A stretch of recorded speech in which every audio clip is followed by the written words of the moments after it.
देखिए, दिन था 14 फरवरी 2019 का और पूरी दुनिया वैलेंटाइंस डे के मौके पर खुशियां मना रही थी। लेकिन कश्मीर के एक हाईवे पर कुछ ऐसा होने वाला था जो भारत का सबसे बड़ा आतंकी हमला बनेगा। एक ब्लास्ट जो सिर्फ चंद सेकंड का था, लेकिन जिसका दर्द सालों तक महसूस किया जाएगा। सीआरपीएफ के 40 जवान एक पल में शहीद हो गए। लेकिन इस कहानी की शुरुआत 2019 में नहीं हुई थी, की शुरुआत हुई थी 2019 से 20 साल पहले 1999 से। देखिए, भारत ने मसूद अजहर नाम के कुख्यात आतंकवादियों को गिरफ्तार कर लिया था, लेकिन 1999 में IC-814 प्लेन के हाईजैक होने के बाद मजबूरन भारत को मसूद अजहर को रिहा करना पड़ा था। और आज़ाद होते ही अगले साल 2000 ईस्वी में मसूद अजहर पाकिस्तान पहुंचकर जैश-ए मोहम्मद यानी जेम की स्थापना करता है। और इस ग्रुप का केवल एक टारगेट था, इंडिया की सिक्योरिटी फोर्सेस को टैग करना। अब मैं आपको बता दूं कि जेम भारत में पुलवामा से पहले भी 2 हमले ऑलरेडी करा चुका था। पहला था 2016 का पठानकोट हमला और दूसरा था 2016 में ही उड़ी हमला। और अब तीसरी बार वो प्लानिंग करता है पुलवामा हमले की।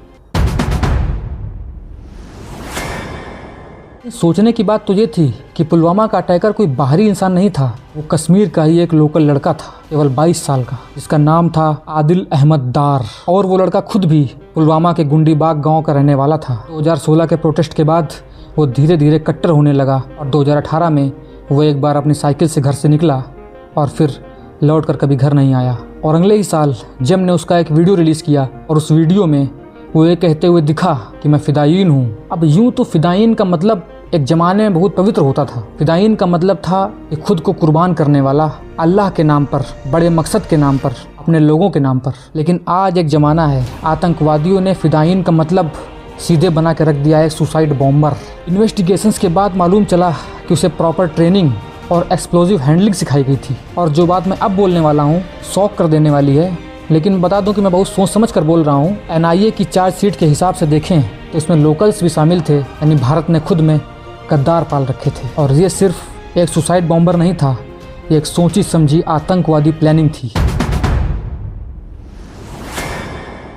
देखिए, बात है 14 फरवरी 2019 की। एक हफ्ते से लगातार सब कुछ बंद था क्योंकि भारी बर्फ़ पड़ रही थी। लेकिन आज जब दिन खुलता है तो सुबह के 3:30 बजे एक काफिला, जो कि बहुत बड़ा था, जिसमें 78 गाड़ियाँ शामिल थीं और उनमें शामिल थे 2500 से भी अधिक जवान। ये काफिला जम्मू से रवाना होता है और लगभग 12 घंटे सफ़र के बाद जब दोपहर ढल रही थी, दोपहर के 3:15 पर एक व्हाइट कार इस काफिले की तरफ बढ़ती है और अपनी रफ्तार बढ़ाती है और सीधे CRPF की गाड़ी से टकरा जाती है। और अगले ही पल इतना बड़ा धमाका हुआ कि 10 किलोमीटर दूर तक आवाज़ सुनाई पड़ती है। लोगों को लगा जैसे भूकंप आ गया हो। इन्वेस्टिगेशन में मालूम चला कि कार में 300 किलोग्राम से भी ज़्यादा RDX रखा हुआ था। ये ब्लास्ट इतना पावरफुल था कि 2 बस ऑन स्पॉट पूरी तरह से तबाह हो जाती हैं। कई किलोमीटर दूर से उठने वाला धुआं देखा जा सकता था। वो हाईवे एक वॉर जोन बन गया था। 40 जवान तुरंत शहीद हो गए और 35 बुरी तरह जख्मी हो गए। अगले दिन पूरा देश शौक में था। हर शहर में कैंडल मार्च हुए। लोगों के दिलों में गुस्सा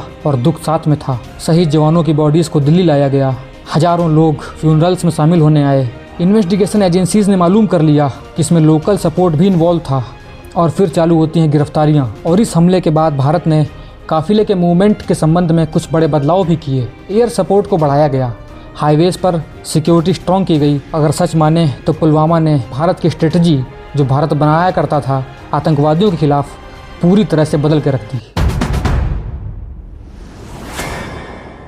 और फिर दिन आता है 26 फरवरी 2019 का, जब भारत की एयरफोर्स पाकिस्तान के बालाकोट में मौजूद जैश-ए मोहम्मद की ट्रेनिंग फैसिलिटी पर हमला करती है। और सन 1971 के बाद ये पहली बार था जब भारत की एयरफोर्स ने इंटरनेशनल बॉर्डर्स क्रॉस कर दिए थे। और इसी के जवाब में अगले दिन पाकिस्तान भी काउंटर एयर ऑपरेशन स्टार्ट करता है। और इसी डॉग फाइट के दौरान पाकिस्तान उतारता है F-16 जेट्स और भारत भेजता है MiG-21 बाइसन। और इसी डॉग फाइट के दौरान भारत के विंग कमांडर अभिनंदन वर्धमान अपने MiG-21 से पाकिस्तान के जेट्स का पीछा करते हैं और एक F-16 को मार गिराते हैं। लेकिन तभी दुश्मन उनके MiG-21 को हिट करता है और मजबूरन उन्हें अपने प्लेन से इजेक्ट होना पड़ता है। इजेक्ट होने के बाद वो पैराशूट से नीचे उतरते हैं।